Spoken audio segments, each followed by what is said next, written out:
Hi, Shane Harrison. Today we're going to talk about an underrated and influential drummer.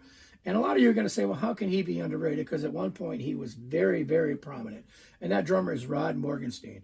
Rod Morganstein came to prominence in my mind with the Dixie Dregs, later just called the Dregs. And then he was with the Steve Morse Band. And he kind of blended, the Steve Morse Band blended all kinds of styles. It's funk and fusion and country and bluegrass and jazz and rock and fusion, everything into one thing. And Rod played all those styles and was pretty cool. And he played left-handed. It was always interesting to see him. And he was pretty aggressive. And I felt that in the what I call the modern drummer era, he started getting columns. He did a video on double bass drumming. He started teaching a little bit and had some great concepts and ideas to help you learn some of those things that he did.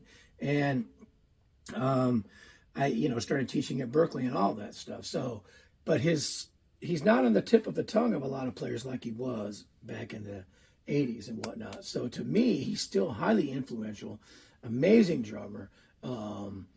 If you ever want to go back and see some of his videos, he makes some of the best, what I call drumming faces there are, and we all have them. He just got some of his on video, and they kind of took off. But there's great interviews with him. One of my favorite ones is it was actually called Hot Drummer Magazine. It was a video form of a magazine, and he's in Winger at that time, and then also the Steve Morse Band. He had been in the Dregs, and he talks about that process of as the Dregs got deeper into it, working with producers that started to try to tame him a little bit, and he didn't handle that well.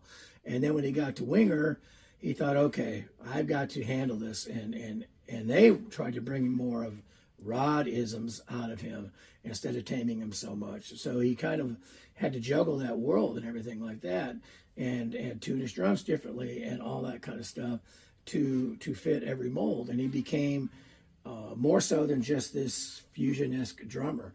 And to me, a drummer that a lot of people can learn from. He still has some of my favorite recordings out there, and a lot of cool double bass shuffles, and just a lot of great stuff. If you want to listen to the Steve Morse Band, Winger, of course, the Dregs, and the Dixie Dregs, you'll find some great stuff. And he's got several little one-off or things where Rudis Morganstein project and stuff like that. Check them out. There's great videos and stuff like that. But what a great drummer, great musician, and honestly a great communicator and educator. So check him out. Rod Morganstein, huge influence on me.